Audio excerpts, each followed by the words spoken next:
मगर तोते आसान ये जाहिल कि तिम छ वनान हे नसा यिम छ कल्चर करान खराब, यह सैनिस कल्चरस मज। अरे अगर आप देखोगे कल्चर क्या है, वो तो हमने बनाया है ना, वो मत हमें वहीं से आया है। हम इस चीज को कैसे जस्टिफाई करेंगे यिम छ कल्चर खराब करना, जबकि हमने वो खुद बनाया है कल्चर। अस्सलाम वालेकुम and welcome to Kaushik talks with Sahil. मैं हूं आपका host Sahil.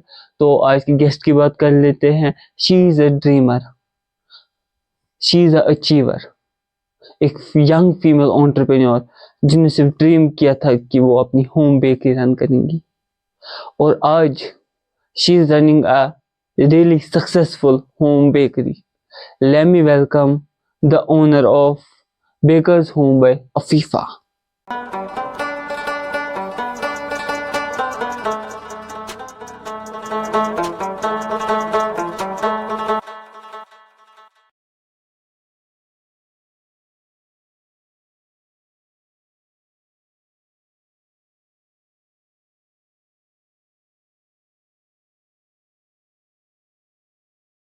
So welcome Afifa ma'am to the show Kosher Talks with Sahil।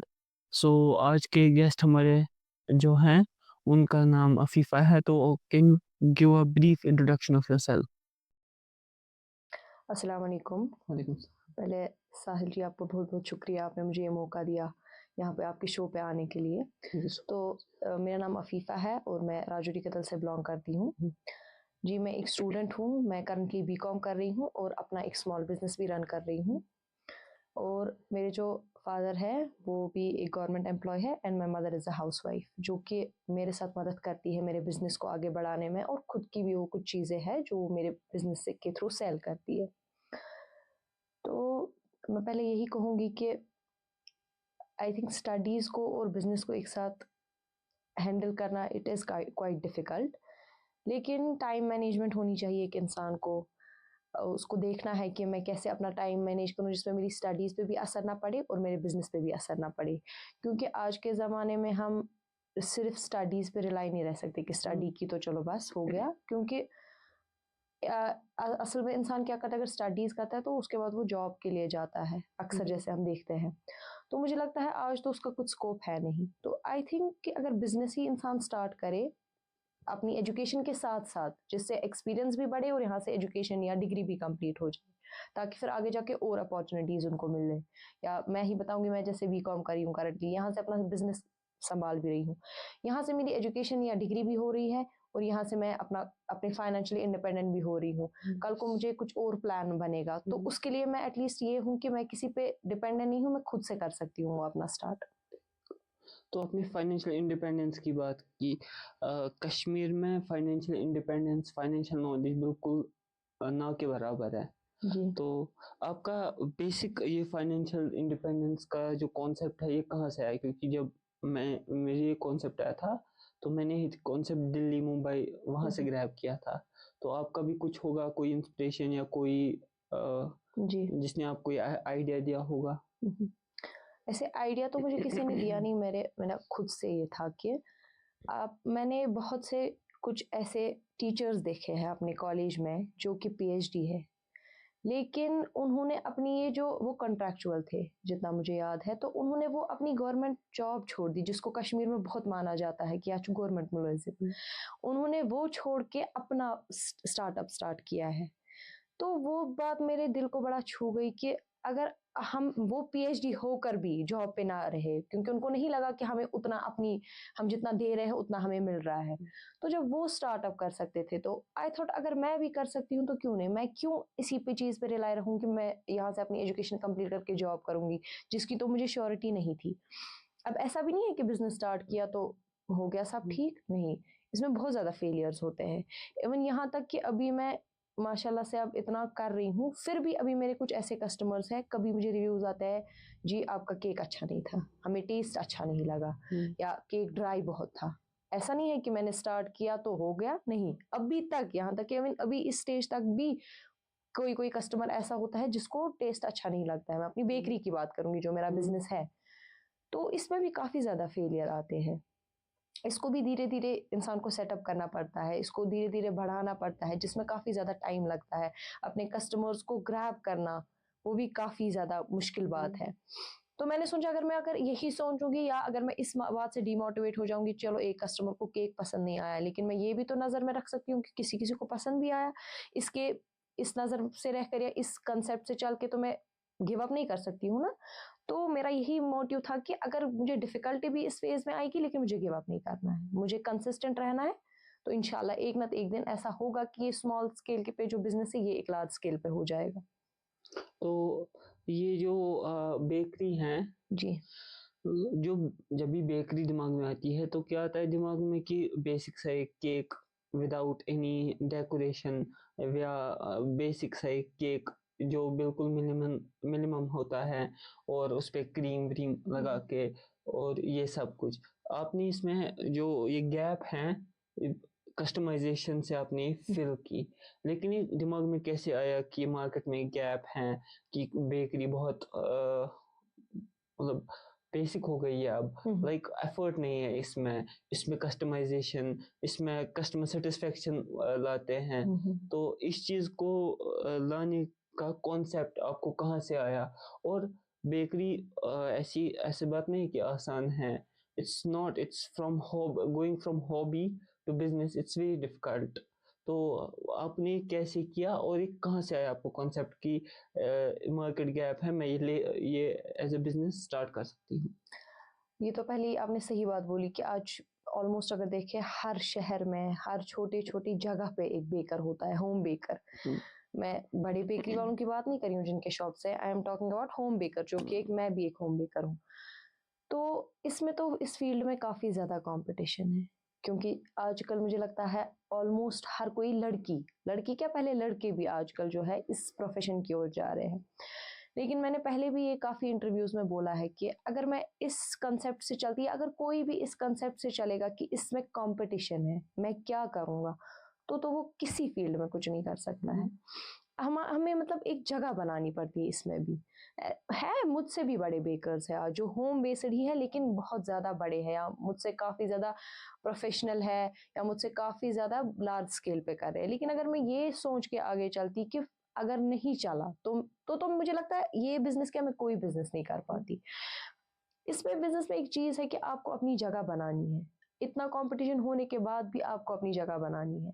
अगर हम फिर पहले यही देखें कि आजकल ट्यूशन्स कितने सारे हैं यहाँ पे, आजकल ट्यूशन तो हर कोचे में है ना। तो अगर अब जिसका टीचिंग प्रोफेशन होगा या जो टीचिंग करना चाहेगा, अगर वो ये सोचेगा कि आज तो इतने सारे टीचर्स हैं, मैं क्या करूँगा, तो हम कभी कुछ नहीं कर सकते हैं।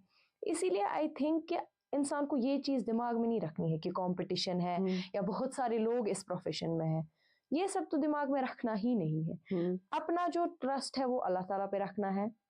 जिसको इस चीज में दिलचस्पी है या जिसमें भी है, कंपटीशन के डर से उसको रुकना नहीं है, उसको स्टार्ट करना ही करना है ये चीज विदाउट एनी कंपटीशन, मतलब कंपटीशन को नजर में रखते हुए। क्योंकि मेरा तो यही कॉन्सेप्ट है या एक्सपीरियंस है कि अगर हम उस चीज को चल के जाए तो फिर हम कुछ नहीं करेंगे। और मेरी जो ये जर्नी थी, एक बार मैं क्या बताऊं, किसी किसी को तो लगता है बचपन से ही शायद मेरा था, मुझे एक बेकर बनना है, होम बेकर, या ऐसा कुछ नहीं था। बचपन में तो सबको था डॉक्टर बनना है, इंजीनियर बनना है, टीचर बनना है। मेरा तो सिंपल सा था कि था मुझे पहले से ही कॉन्सेप्ट कि मुझे तो बिजनेस ही करना है, बचपन से ही आई वाज कि मुझे बिजनेस करना है। फिर ये आइडिया मुझे कैसे आया, मैंने जब देखा काफ़ी सारी लड़कियां आज ये सब कोर्स कर रही है या इसमें प्रॉफिट भी माशाल्लाह से अच्छा है, तो मैं थोड़ा इंस्पायर हो गई। तो मैंने कुछ, मुझे याद है मैंने स्टार्टिंग में कुछ होम बेकर से, वो लड़कियां ही थी, उनसे मैंने उनको मैसेज की कि आप मुझे बताओ ये कहाँ पे सीख सकती हूँ मैं, या मैं खुद से सीख सकती हूँ। तो ऑलमोस्ट मुझे सबने सजेस्ट किया कि आप कहीं पे जाओ सीखने। और यहाँ पे कश्मीर में एक एकेडमी है, इनक्रेडिबल बेकर एकेडमी के नाम से, जहाँ पे शेफ रूफ सिखाते हैं। मुझे लगता है कश्मीर में सिर्फ अभी वही है जो बेकरी का शायद सिखाते हैं। तो मैंने उनको टेक्स्ट किया और कोइंसिडेंसली मुझे उनकी रील भी उसी टाइम में सामने आ गई, उनका कोर्स देखा मैंने। तो मैंने उनको जब मैंने मैसेज की तो उन्होंने बोला बेटा हम तो, हमारा एक दिन स्टार्ट हो गया है बैच का, तो आप अगले बैच में आओ। मैंने सोचा अगर मैं उसका वेट करूंगी तो फिर इंसान बाकी परेशानियों के साथ लगता है, या फिर मेरा कॉलेज स्टार्ट होने वाला था, वरना उस टाइम मेरी कॉलेज में छुट्टी थी, वकेशंस चल रहे थे। तो मैंने उनको बड़ी रिक्वेस्ट की, मैंने उनको बोला नहीं सर मैं कहीं पे भी एडजस्ट कर लूंगी। उन्होंने बोला आप फिट नहीं हो जाओगे, उस जगह में, क्योंकि बहुत सारे स्टूडेंट्स ऑलरेडी। मैंने बोला मैं कुछ भी कर लूंगी, बट आप सर प्लीज मुझे ये मौका दीजिए। तो शेफ रूफ ने बोला चलिए ठीक है आप आए। तो मैंने डे 1 तो मैंने किया ही नहीं था, मैं गई नहीं डे 1, मैं डे 2 से गई हूँ इस इंस्टीट्यूशन। एंड मुझे लगता है अभी तक का मुझे वो बेस्ट डिसीजन है जिंदगी में कि मैंने वो ज्वाइन किया। अब मैं नहीं बोलूंगी उतना ज्यादा अभी मैं कर रही हूँ, लेकिन माशाल्लाह और अल्हम्दुलिल्लाह जितना कर रही हूँ मेरे लिए काफी है इस स्टेज पे करना। क्योंकि आजकल ऐसे भी है जो मुझसे बड़े होके भी बेचारे घर पे बैठे हैं, जॉब्स पे रिलाय है कि जॉब मिले, बट ऐसा तो नहीं है, वो कहाँ से मिलेगी।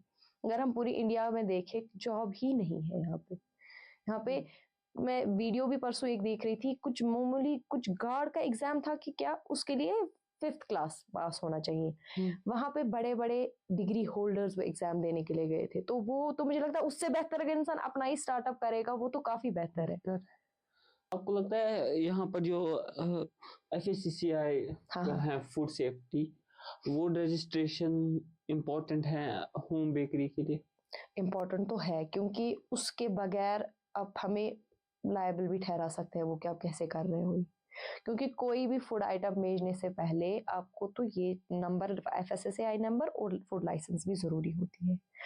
अब एक चीज इंसान ये कर सकता है जो होम बेकर है, पहले वो जब पूरा सीखे, जब उसका है कि मुझे ये प्रोफेशन में कन्वर्ट करना है, या तो एक हो गया वो घर के लिए बना रहा है। मैंने कुछ ऐसे भी देखे उस इंस्टीट्यूशन में, वो आते थे वो घर के लिए सीखते थे कि हमें बच्चों के लिए बनाना है या फैमिली के लिए, खुद के लिए, उसके लिए तो नेसेसरी है नहीं। लेकिन जिसको अपना ये प्रोफेशन बनाना है, जिसको बड़े स्केल पे ये लेना है, उसके लिए तो वो जरूरी है, मैंडेटरी है एज पर लॉ, तो ये करना ही करना है फूड के लिए रजिस्ट्रेशन उसकी। इसी सेम कॉन्सेप्ट पे मैंने भी देखा था, लाइक गार्डनर्स, एग्रीकल्चरल, इसमें निकले थे पोस्ट्स बहुत सारे थे, 200-250। उसमें लाइक मेरे रिश्तेदार हैं, वो तब इन ड्यूटी थे वहां पर। तो उन्होंने बोला जब मैं फॉर्म्स देख रहा था तो वहां पर डबल PhD हाँ, फोल्डर्स थे इस MBA। चीज में। तो कश्मीर को ये चीज तो मतलब समझना पड़ेगा कि jobs are not the option. जैसे CM सर ने भी लास्ट टाइम बोला, उन्होंने इंटरव्यू में सीधे बोला, पॉडकास्ट में बोला किसी के, कि jobs, government jobs are not the option.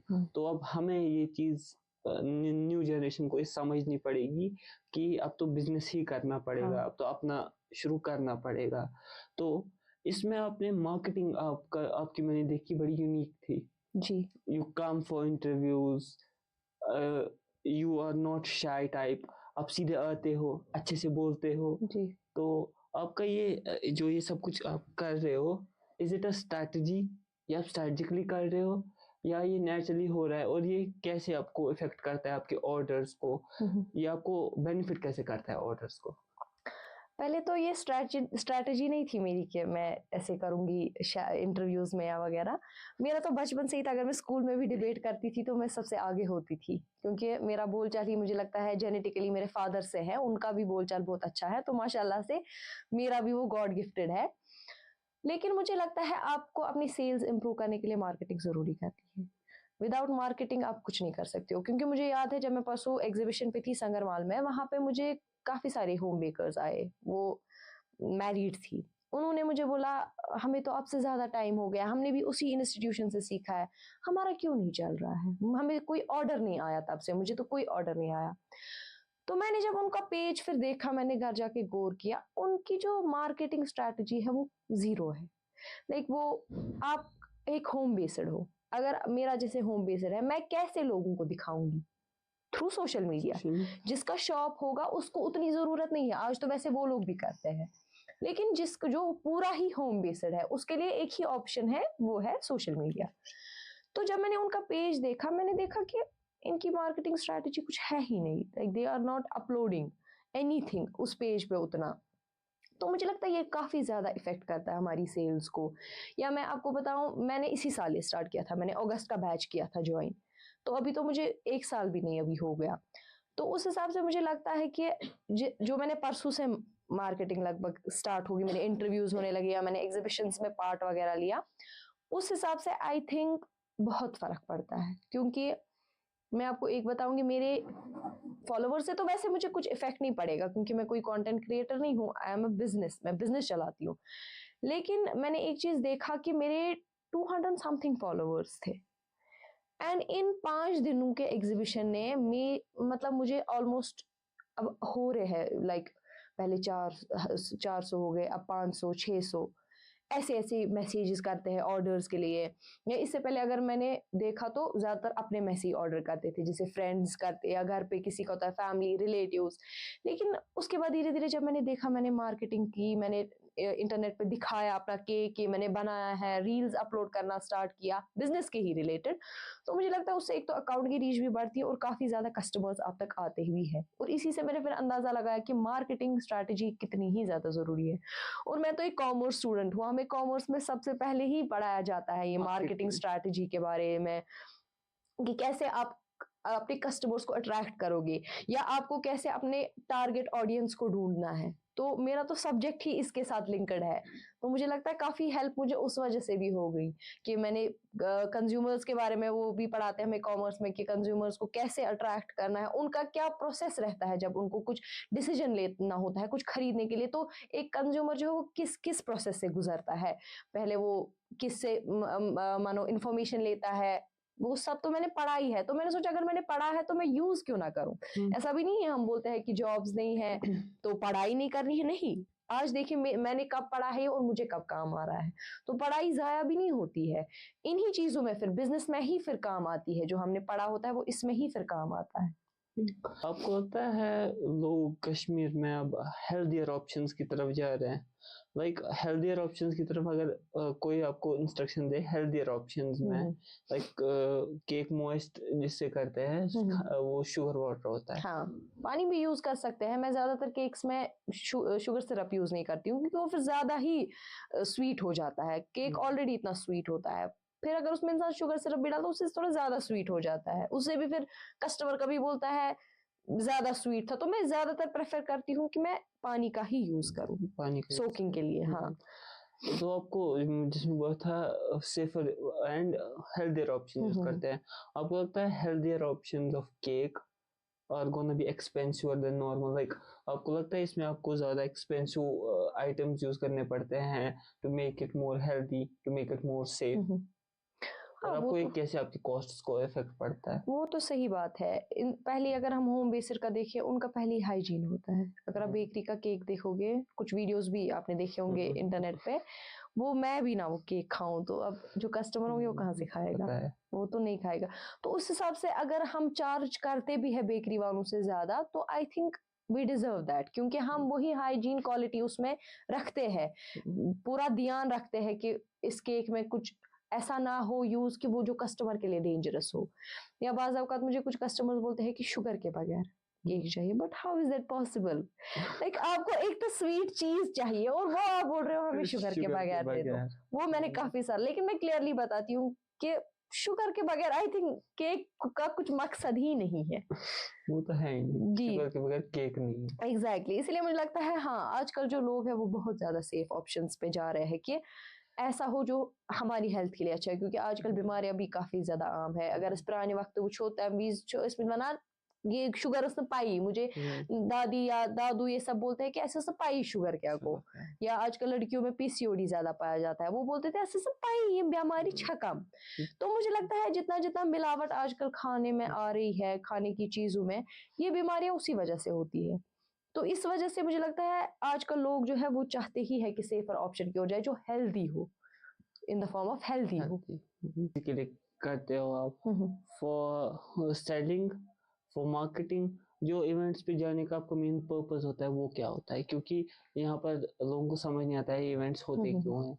और मैं पूछ होती थी क्या क्या वीडियो बना, फेसबुक जर्नलिस्ट क्या क्या बोलते हैं इवेंट्स के रिलेटेड, कल्चर खराब करे वो ये। तो आप मुझे बोलो what is the mindset of a business person when he or she is going to an event? पहले ही जो मोस्ट ऑफ द बिजनेसेस होते हैं वहां पे स्टॉल पे, अब मैंने भी देखा, उनका होता है क्या, इसके सेल का लेकिन मेरे हिसाब से इन इवेंट्स का मकसद सेल नहीं होता है, बिल्कुल भी सेल नहीं होता है। अब आप बोलोगे क्यों? अगर हम इस अंदाज से रहे कि मैंने फॉर एग्जांपल वहां पे इतनी सारी चीजें लाई है, मुझे नहीं हुआ सेल, अगर मैं इसी कॉन्सेप्ट से चलूंगी आगे, यही सोचूंगी, तो इट इज लाइक कि मैं तो कुछ नहीं कर पाऊंगी। फिर मेरे हिसाब से इन जो इवेंट्स का जो हम स्टॉल सेटअप करते हैं कहीं पे, स्मॉल बिजनेस ओनर, उसका मकसद सेल नहीं होता है, उसका मतलब होता है कि फॉर एग्जाम्पल अगर यहाँ पे 10 स्टॉल्स है, मैं एक हूँ, मैं अपना जो है बिजनेस का किसी और को बोल रही हूँ, वो किसी और को बोल रहा है, वो कितना कनेक्शन बन जाता है एक। तो मेरे हिसाब से ये ऑडियंस को अपनी बिल्ड करना, अपने कस्टमर्स को बिल्ड करना, इसका मकसद ये होता है। मुझे अगर एग्जीबिशंस में लॉस भी होता है या इन जगहों पे, मुझे दुख नहीं होता है, क्योंकि मैं पहले ही इस पर्सपेक्टिव को लेकर चलती हूँ कि इनका मकसद सेल नहीं है। मेरा मकसद, मैंने जितने भी अभी तक स्टॉल खड़ा किए, मेरा उनका किसी का मकसद आज तक ये नहीं था कि मुझे सेल्स करनी है। अब आप बोलोगे क्यों? क्योंकि अगर हम ये पर्सपेक्टिव से चले ना कि अथ मज सेल में जरूरत, तेल गस ग्रो कहीं, क्योंकि इससे हमें इतना प्रमोशन मिलता है, जो हमारे इंटरव्यूज होते हैं या जो वहां पे लोग हमसे आते हैं कुछ खरीदने, उनको हमारा कार्ड ले जाते हैं, उससे हमें काफी फायदा होता है। ये इंसान अभी बोलता है, मेरे साथ कुछ ऐसे स्टॉल वाले थे, देवर लाइक बहुत सारा उदास, इसके सेल कहीं ने, मतलब होता है, इंसान ने अपना पैसे लगाया होता, वो भी है, लेकिन इस पर्सपेक्टिव से अगर किसी को जाना है ना इन एग्जीबिशंस पे स्टॉल खड़ा करना है, तो उसको पहले ये चीज दिमाग से निकालनी है कि मुझे प्रॉफिट होगा या मेरी सेल्स होगी, क्योंकि इनका मकसद वो नहीं होता। ये बस हमें एक प्लेटफॉर्म देते हैं, जो ये ऑर्गेनाइजर्स होते हैं, they give us the platform. आप वहां पे कितनी ऑडियंस बढ़ा सकते हो वो आप तक है। सेल्स को आप साइड में छोड़ो, आपको अपनी ऑडियंस वहां पे बढ़ानी है, जो कि कल को आपके पास आए कि हमें ऐसे ऑर्डर करना है वो ये। इसलिए इसको इस पर्सपेक्टिव से नहीं लेना है कि ये सेल्स है, ये सेल्स के लिए है, इसको इसलिए लेना है कि मुझे अपनी ऑडियंस को ग्रो करना है। गवर्नमेंट का कितना रोल सपोर्ट है बिजनेस को? क्या आपको लगता है government should encourage more towards doing business? क्योंकि बोलना कि स्टेटमेंट देना कि लोगों को अब यूथ को अब बिजनेस करना चाहिए, जॉब्स सीख नहीं करनी चाहिए, गवर्नमेंट जॉब्स फ्यूचर नहीं है, इसे बोलना इज नॉट आसान, बोलना आसान है, बट इस पे कोई इम्प्लीमेंटेशन, कोई स्कीम अवेलेबल ना होना एंटरप्रेन्योर्स के लिए, आपको लगता है गलत है? हाँ, मुझे लगता है गवर्नमेंट को इस चीज़ पे गौर देना चाहिए, क्योंकि अगर यहाँ पे गवर्नमेंट जॉब्स नहीं है, तो अब अगर कोई अपना घर से स्मॉल बिजनेस रन कर रहा है, तो एटलीस्ट उसको कुछ ऐसा प्लेटफॉर्म देना चाहिए कि जिससे वो आगे बढ़ सके। ये तो गवर्नमेंट का मानो का इतना तो कर ही सकते हैं। अगर जॉब्स तो मैं मान सकती हूँ, चलो प्रोवाइड नहीं हो पाएंगे, इतनी ज़्यादा पॉपुलेशन है इंडिया की, लेकिन एटलीस्ट ये जो स्मॉल बिजनेस ओनर्स हैं, इनको एक प्लेटफॉर्म तो एटलीस्ट मिलना चाहिए। मैं ही अपनी बात करूँ, मैं भी एक स्मॉल बिजनेस रन करती हूँ, मुझे भी एक प्लेटफॉर्म ऐसा मिलना चाहिए। ऐसा तो नहीं है ना कि मैं हमेशा से, मतलब हो जाएगा, ऑर्डर्स मिलेंगे, कभी ऐसा भी आता है कि नहीं मिलते हैं। तो आई थिंक गवर्नमेंट को कुछ ऐसा प्लेटफॉर्म देने चाहिए, ऐसी कुछ हेल्प करनी चाहिए इन स्मॉल बिजनेस ओनर्स को कि वो भी ग्रो हो सके, उनका भी जो मतलब है इसमें फील्ड में, वो अच्छे से कर सके, इस पे डटे रह सके। उसके लिए एटलीस्ट गवर्नमेंट को कुछ करना चाहिए, ताकि एक सपोर्ट मिले हम स्मॉल बिजनेस ओनर्स को। देखा तो आपका मैंने देखा स्मूदी जार जैसा, वो तो आप क्या बोलते हैं उसको? वो मूस था, चॉकलेट मूस। Chocolate mousse. हाँ। तो चॉकलेट मूस केक, उसका प्राइस क्या होता है बेसिक?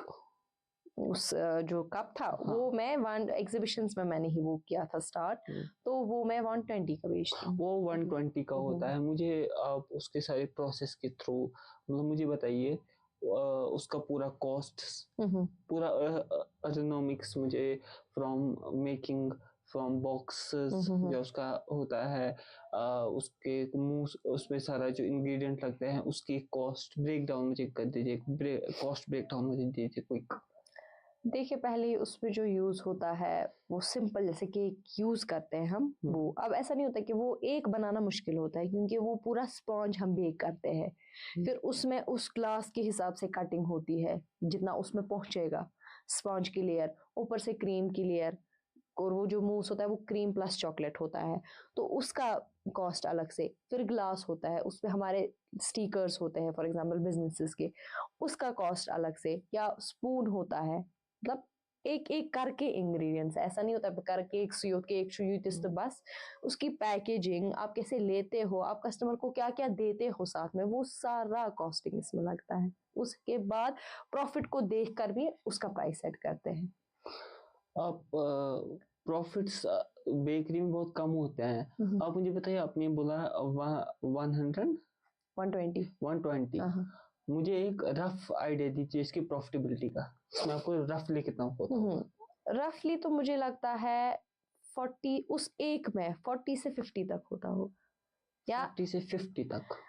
हाँ अप्रोक्स तो, या आप कह सकते हो हाँ 50 तक, 50-60, उससे ज्यादा नहीं देती हूँ। आपका बेसिक प्रोडक्ट रेंज क्या है? What are your total number of products और क्या क्या है? आप एक लिस्ट अगर हमारी ऑडियंस के लिए बता दें।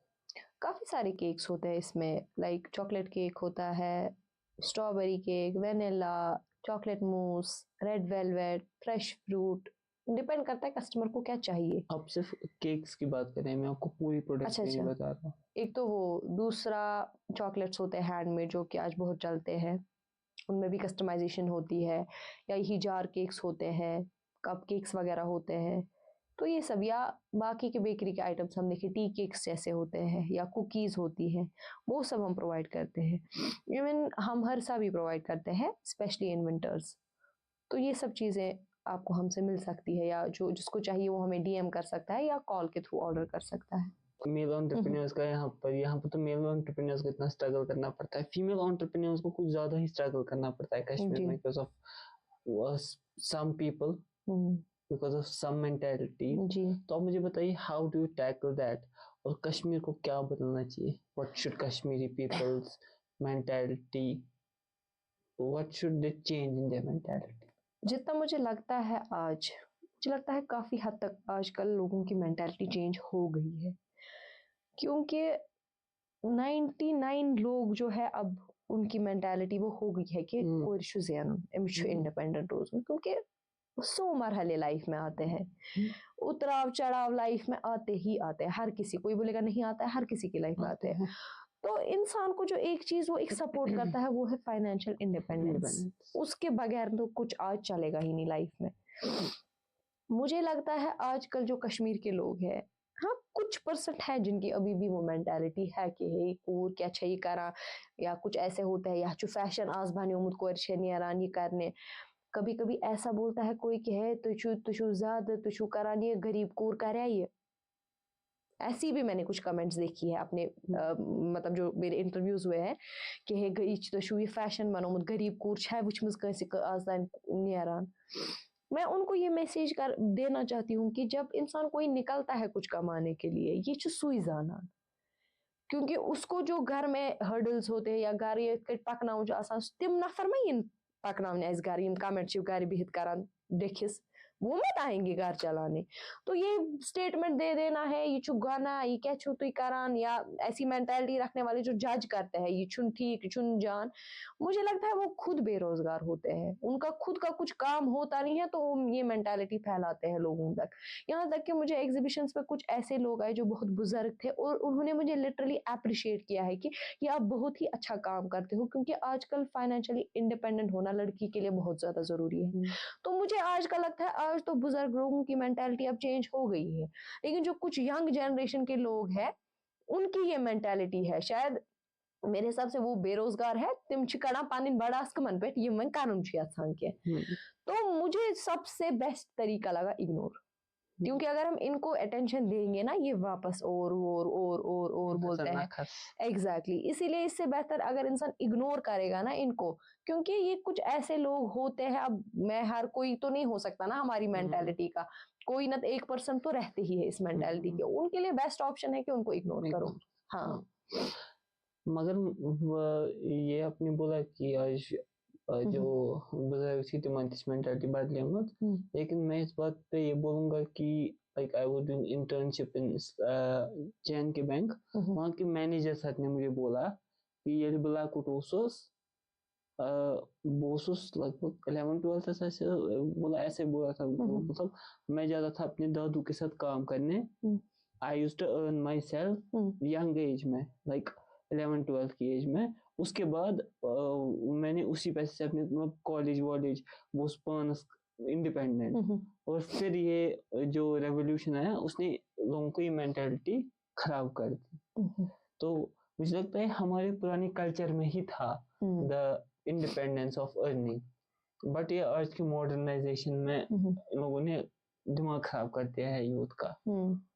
तो मुझे लगता है मुझे आपसे यही इसी के रिलेटेड और एक सवाल पूछना जी। है कि आपको लगता है कि जो आजकल ये लोग बोल रहे हैं कि ये मॉडर्नाइजेशन का ये लोग मॉडर्नाइजेशन में निकल गए, ये मॉडर्न कल्चर ये छुनु सोन culture, this is very wrong, very because मैंने आपका स्टेटमेंट लास्ट टाइम देखा कि आप बोल रहे थे कि कैसे इस्लाम में भी हाँ एक हज़रत खदीजा रज़ी अल्लाह अन्हा बिजनेस करती थी। तो आप मुझे उसके रिलेटेड थोड़ा इलाबोरेट करेंगी? देखिए, कुछ लोग ऐसे होते हैं जो बोलते हैं कि शु गलत या मॉडर्नाइजेशन से मुझे भी लगता है काफ़ी हद तक उसका दिमाग ख़राब हो गया है। आई एग्री, क्योंकि आजकल मतलब मुझे लगता है कुछ लोग फिर ऐसे भी होते हैं कमेंट करके बोलते हैं ओ दीदी सॉरी मुझे डिप्रेशन असमाज बुझ मैंने खुद देखा है। ये मेरी एक फ्रेंड है, वो भी बिजनेस रन करती है। उसको एक लड़का तो इतना था कि वो एसिड की धमकियां देता था, तो लगाओ एसिड हुई, और कुछ टाइम के बाद वो उसको मैसेज करा है मेरी गलती बुझ डिप्रेशन असमाज मुझे एंजाइटी बेशूत कर मैं माफ हुई। तो मुझे इसीलिए इस पॉइंट से आई एग्री कि यूथ का काफी हद तक दिमाग इस चीज से मुझे लगता है अनएम्प्लॉयमेंट से ही खराब हो गया है। और मुझे लगता है जो इंसान कमाने निकला होता है ना खुद, वो कभी ये कमेंट नहीं करेगा किसी के पोस्ट पे कि इशू गलत या इशू नहीं। क्योंकि अगर हम इस्लाम को देखें, पहले ही मैं एक चीज डिफरेंशिएट करना चाहती हूँ, there is a lot of difference between culture and religion. Culture हमने खुद बनाया है। कल्चर से रिलीजन वाट कह वन सोन कल्चर खराब करान इन सैनिस कल्चरस मज। कल्चर और रिलीजन में कितनी ज्यादा डिफरेंस है। कल्चर हमने बनाया है और कल्चर इज डायनेमिक, ये तो चेंज होता रहता है। पुराने जमानों से अख चीज करना, मुझे लगता है तब तो फीमेल का कमाना कितना ही बुरा माना जाता था कि हमें नेरा कूर करने जेन नेरा कूर। आजकल अगर हम देखें, आजकल अब कल्चर चेंज हो गया है कि अब इसको दी जाती है इंपॉर्टेंस कि लड़की इंडिपेंडेंस बने। इसीलिए अगर कोई इस चीज को बोल के बताइए सोन कल्चर खराब करान कल्चर गलत निमान हुई, कल्चर पाने बनोमुत, कल्चर आमुत और अल्लाह ताला दितमुत क्या, अल्लाह ताला कुरान दितमुत, किताब दितमुत, कुरान की किताब तफसीर तिमन मज अगर पढ़ो तथ मज कुन जाय मेंशन कर कल्चर लुको पाने बनोमुत। यह कर हराम, यह कर गलत, यह कर हु, यह कल्चरस मज चीज कह पाने बनमत। अगर कुरान खोलो तथ पे बाज़ाब्त लिखित कुछ चीज हलाल कुछ चीज हराम। अड़ लोग मगर तोत ये जाहिल कि तिम वनान हे नसा यम कल्चर करान खराब, यह सैनिस कल्चरस मज। अरे अगर आप देखोगे कल्चर क्या है, वो तो हमने बनाया है ना, वो मत हमें वहीं से आया है। हम इस चीज को कैसे जस्टिफाई करेंगे इस कल्चर खराब करना, जबकि हमने वो खुद बनाया है कल्चर। तो इससे ज्यादा अगर हम रिलीजन की ओर देखें ना, मुझे लगता है जो रिलीजियस पर्सन होगा, जिसको रिलीजन के बारे में इस्लाम के बारे में इंफॉर्मेशन होगी, वो ये कमेंट कभी नहीं करेगा। क्योंकि हम मुझे नहीं लगता हमारे रिलीजन में ये गलत है। हमारे खदीजा रज़ी अल्लाह ताला अन्हा, मैं हर इंटरव्यू में इवन बोलती हूँ कि वो भी बिजनेस करती थी, लेकिन इन हलाल में, हलाल रोजी रोटी का मानिए, हमें कुछ हराम चीज करके तो नहीं, वो तो गलत है। आपने बोला आप ओवर थिंकर हो, ये तो आपको बहुत मेंटली आपको बहुत डिस्टर्ब करता होगा ये चीज। अगर मैं देखूं तो मुझे जितना मैं हो सके इग्नोर तो करती हूँ, लेकिन समहाउ वो दिमाग तो मैं तो बात रहती है कि इन क्या है या कोई कमेंट करता है रहती है। इन ये कमेंट करना घर बैठे बैठे देखिए वारिया आसान कमेंट करूँ कर पोस्टस पे कमेंट, ये वारिया आसान। लेकिन आप जिस इंसान के लिए ये चीज बोलते हो ना, वो किन फेज से गुजरता है वो उस इंसान को नहीं पता होती है जो ये कमेंट लिखता है, क्योंकि लिखना बहुत आसान है। मैंने आपको सिंपल से एग्जांपल दी, अगर कोई कस्टमर मुझे प्यार से भी बोलता है ना अफसोस टेस्ट आसन, मैं बहुत ओवरथिंक करती हूँ कि हाई ऐसा क्या हो गया। अब आप खुद सोचो, जब इंसान को ये कमेंट्स आएगी वो तो डिप्रेशन में चला जाएगा। ये मैं खुद ओवरथिंक कर डिप्रेशन करना। या कुछ ऐसे होते हैं ये मन फैमिली सपोर्ट बिजनेस की, अगर उनको फैमिली सपोर्ट नहीं है बिजनेस में, फिर उनको ऐसे कमेंट्स आएंगी, वो किस पोजीशन में चले जाएंगे। ये तो सीधी सी बात है। अल्हम्दुलिल्लाह मेरी फैमिली मुझे सपोर्ट करती है, तो मुझे उतना असर नहीं पड़ता है मुझे लोग क्या कहेंगे, क्योंकि I know my family is with me, मेरे मम्मा पापा मेरी बहनें वो मेरे साथ है। लेकिन ये इंसान फैमिली ते सपोर्ट करके ही पत बोझ तमिस आई यम कमेंट्स, वो तो बहुत ही डाउन हो जाएगा ना, वो पीछे ही जाएगा। यह तिमन कोरन या तिमन लड़कन या तिमन इंसान खतर गुनाह यम सह कमेंट करान, या एक इंसान तकलीफ वातान पन्न कलामों से। तो मुझे लगता है ये बहुत ही गंदी बात है। और मैं उनको ये भी बताना चाहती हूँ कि तुम घर बिहित सह कमेंट करा, सह वारिया आसान घर बिहित, मगर यमिस तुम करान तम सद खतर बड़ मुश्किल आसान पत। आपने बोला फैमिली आपको सपोर्ट करती है, तो इनिशियली आपको इनिशियल सिस्टर सपोर्ट करती है या पहले आपको कुछ थोड़ा बहुत प्रूव करना पड़ा खुद को? आप मुझे जर्नी बताइए आपको अपनी। जब मैंने ये इंस्टीट्यूशन ज्वाइन करने के लिए सोचा था तो मेरी माँ ने मैंने पहले अपनी मम्मा से बोला, क्योंकि कशीर में ज़्यादा कोर खोतान मलिस वनस कोर मलिस बीम अक्सर। मैंने मामा को ऐसे बोला कि ऐसे एकेडमी है तो मैं कर सकती हूँ ज्वाइन। उसने बोला माज दी कुछ गस मलिस वन। मामा ने बोला कि छुन वल बकर मलिस से कत, क्योंकि मेरे घर में एक ऐसा माहौल है कि हमें कुछ भी करना हो पहले मुझे बस सह गस हर कुछ गरस मज आसन कि जिठस पृछुन, क्योंकि उनको हमसे एक्सपीरियंस होता है। तो मैंने उनको बोला तो अब बहरेस न फादरस पाने वानस कहता। मामा ने बोला इत अफीफा वाना हुई। मेरे पापा तो वो इस अंदाज से नहीं बोलते थे कि मत करो, वो मुझे बोले थे ना खुद क्या वाजवान बनाउन या क्या सब्जी हेच आजकल चीज ये कशीर गि प्रमोट बे हेक यमन चीजन खतर तह खुलवित। अब मैं बहुत कुछ डर से बोल ना पाई, तो मामा ने बोला आप क्यों इनको रोक रहे हो? अगर इनका है इसी में कि इनको बेकिंग में ही करना है पर्टिकुलरली तो आप इनको उसी में करने दो। अगर इमिस छुन जन चाहत वाजवानस मस्त ये क्या कर। तो मेरे फादर साहब ने भी समझा, उन्होंने बोला अच्छा अगर आपको इस चीज में है तो आप जाओ, मैं खड़ा हूँ पीछे से, आप जाओ आप करो। तो जो मुझे याद है मैंने जो फी भरी थी वहां वो मैंने अपने पैसों से भरी थी, क्योंकि मैं सारा बर्डन भी अपने घर वालों पे नहीं भरना चाहती थी। मेरी कुछ सेविंग्स थी, ईदी थी वगैरह, रिसेंटली ईद ही खत्म हुई थी तो मेरी कुछ सेविंग्स थी। मैं वहां गई, मैंने अपना फी भरा है वो। लेकिन जब मैंने वो फिर स्टार्ट किया, अब कुछ चीजें लानी है केक बनाने के लिए तो काफी चीजों की जरूरत होती है। तो मैंने अपने फादर साहब को बोला है ऐसे, या मैं अपनी मम्मा से बात की है कि ऐसे अब कुछ चीजें लानी है, तो उसमें मुझे पूरा सपोर्ट अपने घर वालों का है। जो भी मुझे सारी चीजें लानी पड़ी, इन्वेस्ट करना पड़ा उसमें, वो सारा मेरे मामा और पापा का सपोर्ट है। सब कुछ उनकी वजह से ही मैंने वो खड़ा कर सकी मैं, वरना मैं सीख के फिर कुछ करती नहीं या लाती नहीं तो मैं कहाँ से होती। तो वो मैंने वो चीज जो है एक तो अपनी सेविंग में भी किया है, लेकिन मेरे माँ बाप का भी बहुत ज्यादा सपोर्ट था। जो भी मुझे इसमें चीजें आई थी पहले, जब अभी तो अब चलो इसी से एक्सपेंसेस निकलते हैं, लेकिन तब उन्होंने मुझे सपोर्ट किया, उन्होंने मुझे वो मनी प्रोवाइड की है जिससे मैंने वो चीजें खरीदी है। How much was the initial investment with the fees? देखिए जो फी है उनका वो तो उस टाइम था 4200 इनक्रेडिबल बेकार एकेडमी का। मुझे लगता है बहुत रिजनेबल है, क्योंकि उसमें सीखता इंसान बहुत कुछ है। ऐसा नहीं है कि 4,000 रुपये हेवा हेचनावन जिनकी, काफ़ी सारी चीज़ें इंसान सीखता है वहाँ, ट्रिक्स है, टेक्निक्स है, सब कुछ सीखता है। तो वो मैंने एक तो भरा था। और मेरे पास, अब किसी के पास OTG घर पे होता है, ओन होता है, मेरे पास वो भी नहीं था, मुझे बेसिक चीज़ें भी लानी पड़ी।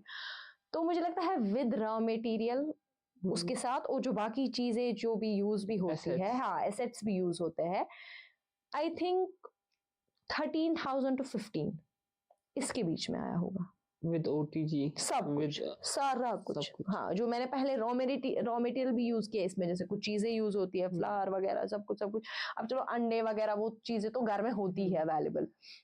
13,000 टू लगभग होता है, क्योंकि बीटर मशीन लानी पड़ती है या यही OTG लाना पड़ा मुझे, तो इतने में तो आ जाता है आराम से। इतना इन्वेस्ट करना पड़ता है, और ऐसा नहीं है कि इन्वेस्ट करेगा इंसान फिर आएगा नहीं, अगर उसको चलाना आया तो आराम से आ जाता है।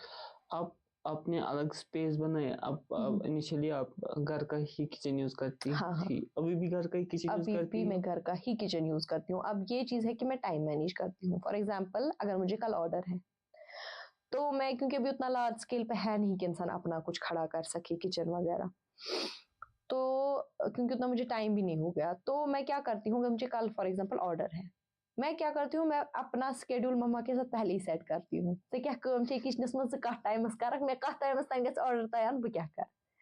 मुझे जैसे आज सुबह ऑर्डर था, जैसे मामा को भी जैसे सालन पकाना था किचन में या कुछ, मैं उसको अगर पता है इसको इस टाइम तक ऑर्डर है, वो बोलती है कार जुगाड़, या मुझे पता है मुझे ऑर्डर थोड़ा लेट देना है, उससे पहले सालन तैयार हो जाएगा या कुछ भी किचन का काम, तो मैं उनको बता देती हूँ कि आप कर लो तब।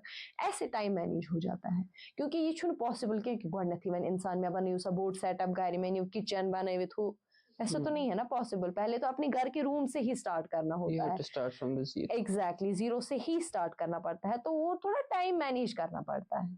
वो आपने बिजनेस जीरो से स्टार्ट किया है जी। You have run business for quite a few months, run किया बिजनेस कुछ months के लिए. What were the basic learnings? 5, if you can point out 5 important lessons. जो मुझे बिजनेस से मिले हैं. हाँ. पहला ही जो मुझे लेसन मिला है कि कोई भी लाइफ का मरहला हो उसमें गिव अप नहीं करना है. Don't give up. दूसरा चीज कंसिस्टेंट रहो. नॉट जस्ट उसी फील्ड में कि आपको कोई बिजनेस करना है, कुछ भी हो you have to be consistent. मैं बिजनेस कर रही हूँ, अगर भी माझा इतना भी मकले से आपको कुछ करना है, सीखना है, you have to be consistent. You don't have to give up. तीसरी चीज कि आपको फेलियर्स के लिए तैयार रहना है. आपको ये नहीं सोचना है कि सब कुछ स्मूथली जाएगा, ऐसा बिल्कुल भी नहीं है. इवन मुझे लगता है जितना पहले पहले बिजनेस स्मूथली नहीं ना चलता है, उससे ज्यादा फेलियर्स होते हैं. एंड तब तक इंसान कुछ नहीं सीख पाएगा जब तक वो इनसे गुजरेगा नहीं. आप फेल हो जाओगे किसी चीज में, ये ठोकर के अदवा था. अगर इनसे ठोकर के ना जान खतर सोरी क्या आसान बकर होती बकर. इसीलिए फेलियर इज मतलब नेसेसरी लाइफ के लिए. दूसरा चीज, मैंने एक चीज इसमें बहुत ही अच्छी जो है मैंने नोटिस की कि आपको जो है पेशेंस होनी चाहिए. किसी भी काम को करने के लिए यू नीड पेशेंस. कहती करो ना इस पेशेंस गोडनेथी छु आसान तोत खोन. Patience is the key. मुझे लगता है सब्र. मुझे माँ अक्सर बोलती थी सब्रस गस काम है, सब्रस गस काम है. बट मैं तो तब बच्ची थी भनान खबर क्या. आज मुझे समझ आ रहा है किसी भी फील्ड के लिए सब्र पेशेंस जरूरी है. वन लास्ट और जो सबसे मोस्ट इम्पॉर्टेंट, आपको उतना स्ट्रेंजर सपोर्ट करेंगे जितना कि आपको अपने जो रिश्तेदार होते हैं वो नहीं करेंगे. That is true. इवन मैंने नोटिस किया है जब मैंने अपनी बेकिंग की जर्नी स्टार्ट की तो उसमें मेरे रिश्ते में स्पाई बेकिंग क्या गई. जो ही मैंने स्टार्ट की एवरीवन वाज लाइक मिस्टर शिशुआ के मिस्टर शिवंशुआ के मिस्टर शिशुआ. लाइक वो सीधे दिखता है उनके फेस से कि ये जेलसी है कि इनको बिठकर हवन. जब मैंने कुछ ऐसे भी देखे हैं कि उन्होंने तो वही एकेडमी ज्वाइन भी की without me knowing and they thought कि मुझे पता नहीं चलेगा. मैं उस एकेडमी की स्टूडेंट रही हूँ. मेरे सर के साथ बहुत अच्छा कांटेक्ट है क्योंकि एक चीज होता है कि जब हम उस एकेडमी से सीखते हैं आपको कोई भी सपोर्ट की जरूरत है तो सर विल बी अवेलेबल. यही चीज ना, इसलिए मैंने रिसेंटली बोलूंगा ये चीज रियलाइज की और ये चीज ये इम्प्लीमेंट की है. क्योंकि इस्लामस मज की दयम chance you have to give chance. It is like there is a second chance in Islam. But same चीज पे ऐसे भी फरमाया गया है कि अगर आपको किसी चीज से कोई इंसान तकलीफ पहुंचाता है ना, आपको उससे दूर जाना है. जी, ये मैंने भी सुना है. आपको उस चीज से दूर जाना है और आपको लग रहा है you are getting hurt from it, you are not getting the same thing, तो you should just back off. Just back off. मैंने rule of 2026 रखा है. Just 4 things. First, call the person who calls you. Message the person who messages you. Respect the person who respects you. And work for the person who have worked for you. मतलब अगर किसी ने तुम्हारे कुछ किया है ना उसके लिए करो और चुप करके करो. तुमको जताना नहीं है कोई भी चीज. अगर तुमने ये चीज सीख ली ना, you will be the top 1% in the world. इतना माशाल्लाह रन करती है, कॉलेज भी है. How do you manage your time?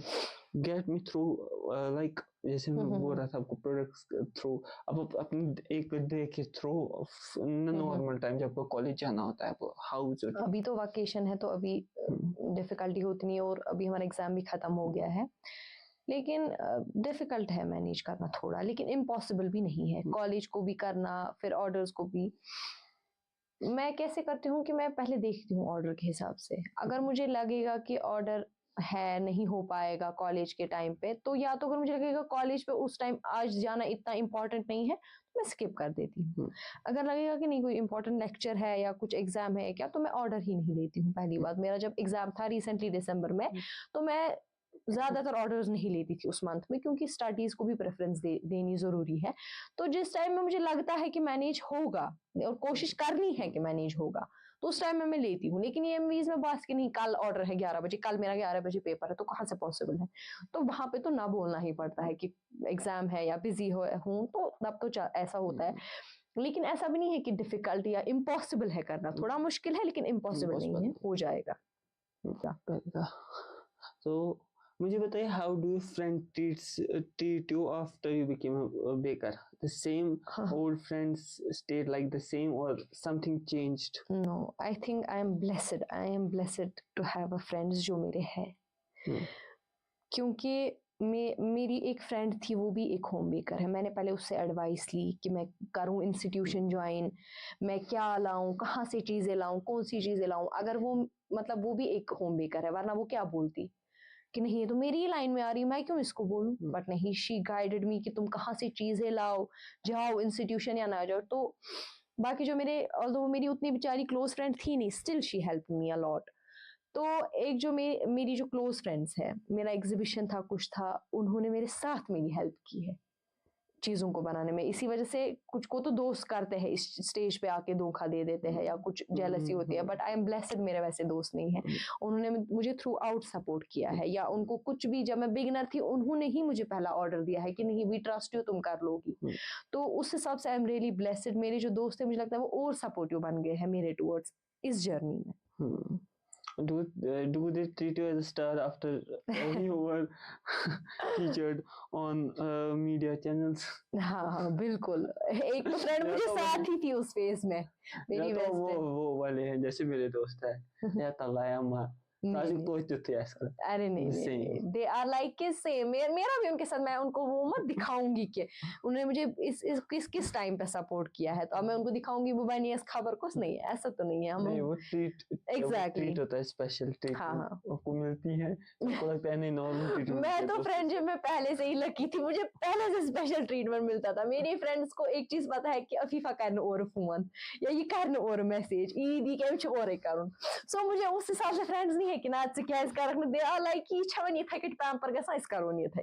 तो वो मेरा पहले से ही शुक्र अल्लाह का रहा है कि मेरे फ्रेंड्स जो है, मैंने सच में उनको मतलब ऐसे फ्रेंड्स कमाए हैं अपनी लाइफ में कि जो मुझे कोई भी मरहला अपनी लाइफ में आए, they will be there and I am sure about that. इसीलिए मैंने कहा ना कि आजकल स्ट्रेंजर्स वो करते हैं, तिम छन्नत में खून दी कहीं आज तिम हका सो चीज करी उसमें पान खून कर. दो चीजें होती है, एक होती है boom scrolling, doom scrolling. Boom scrolling means you see related to business, you see related to context, whatever you are doing, like you are bakery, you said bakery. And doom scrolling means going apart from that, going without any meaning. So what's your do you doom scroll or boom scroll? I have my personal account जहाँ पे मैं doom scroll करती हूँ, and for business that is for doom scroll. And if I talk about कि मैं entertainment purpose के लिए मेरा Instagram पे क्या आता है feed पे, that is one and only show, that is Tarak Mehta. Because I really love that show. Even though मैं अपनी business करने से पहले कॉलेज से स्कूल से आके टीवी पे लगा देती थी, शाम तक बैठती थी, तो मेरी फीड इन ही दो चीजों से भरी होती है, एक तो वो शो एंड बिजनेस का जो है ये. Thank you so much for coming. Thank you. Thank you so much for watching. Keep dreaming, keep believing, and keep building. Fi Amanullah.